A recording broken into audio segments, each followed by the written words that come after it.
हर बात में जीवात्मा का जिक्र क्यों आता है?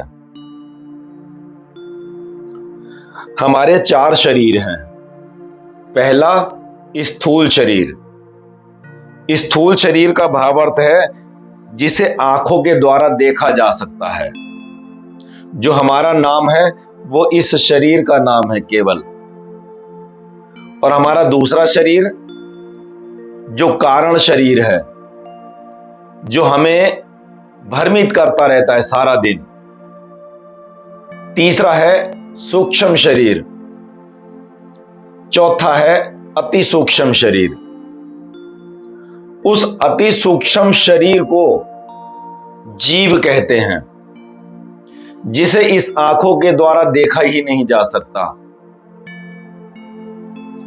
यानी जैसा हमारा ये शरीर, वैसा ही हमारा चौथा शरीर,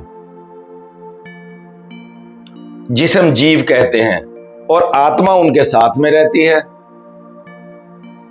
दोनों को इन आंखों के द्वारा देखा नहीं जा सकता। जब जीव इस शरीर को छोड़ता है और दूसरा शरीर में प्रवेश करता है, तो वो आत्मा उस जीव को दूसरे शरीर में लेकर के जाती है, चाहे वह किसी भी योनि में जाए। तो इस प्रकृति में जो कुछ भी इन आंखों के द्वारा दिखाई दे रहा है, उतने ही जीव हैं।